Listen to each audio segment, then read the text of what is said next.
আল্লাহ বলছেন আল্লাযী মানে যারা জালা চুরি করে নিল আল্লাহ আল্লাহর সাথে ইলাহান আখার অন্য কাউকে ইলাহ আইনদাতা বিধানদাতা রিজিকদাতা শাসনকর্তা মেনে নিল।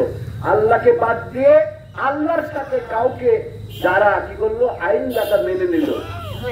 আল্লাহ আছেন, আমি প্রথম আয়াতে বলেছি আল্লাহ আপনাকে তৈরি করেছেন, আপনাকে চলার জন্য সুনির্দিষ্ট বিধান দিয়েছে, সেই বিধানের নাম কি ইসলাম।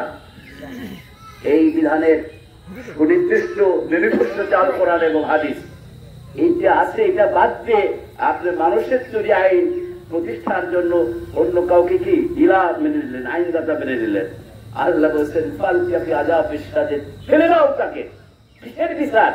হজ করেছে কি হয়েছে, নামাজ পড়েছে কি হয়েছে, দাড়ি বড় বড় রাখছে তাতে কি হয়েছে, ওই দাড়ি শুদ্ধই ফেলে দাও, কোনো বিচার হবে না। বুঝতে পেরেছেন? এক লেখার পরে যদি ডান পাশে একটা শূন্য দেন, এই একের দাম হবে কত হবে? 10 হবে। 10 হবে না? তারপরেও এক লেখার পরে আরো যদি একটা শূন্য দেন 100 হবে, আরো যদি একটা শূন্য দেন কত হবে? 1000 হবে। কিন্তু ওই পাশে যে এক আছে ওই এক যদি তুলে দেন খালি শূন্য থাকবে। কি বুঝতে পেরেছেন?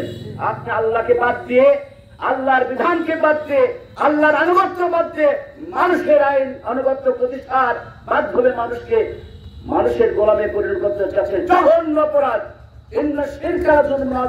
সবচেয়ে বড় অপরাধ হচ্ছে আল্লাহর সাথে শিরক করা। এটা আল্লাহ বলেছেন কোরআন কারীমের মধ্যে। সম্মানিত ভাইয়ের আমার, এই শিরকের কাজ কখনোই করবেন না। কি বলেন? আপনি বুঝতে পারলেন কি? কখনোই করবেন না। আপনি কিভাবে শিরক করছেন? সবচেয়ে বড় শিরক হচ্ছে আপনার আল্লাহর স্থানে, আল্লাহর বিধানের স্থানে আরেকজনের বিধানকে প্রাধান্য দিলেন। আপনি একজন মহা মুশরিক হয়ে গেলেন, শিরককারী হয়ে গেলেন। এই ধরনের অপরাধের আল্লাহ কোনো কি করবেন না, ক্ষমা করবেন না। আসুন, আল্লাহ আমাদেরকে যে জ্ঞান বুদ্ধি বিবেক দিয়েছে, আমি অনেকগুলো কথা বললাম। এখন আপনাদের কারো কাছে কেমন মনে হচ্ছে জানি না, আমি কিন্তু আপনাদের কল্যাণের জন্য বলেছি, ফাঁকা কথা বলেছি। কি বলেন? ফাঁকা কথা বলি নেই। বলতে আমি তো বুঝি নাই ভাই। না বুঝার কি আছে? তুমি এত বড় বড় বই পড়ে এমএ পাস করলে, অনেক কিছু হলে ব্যবসা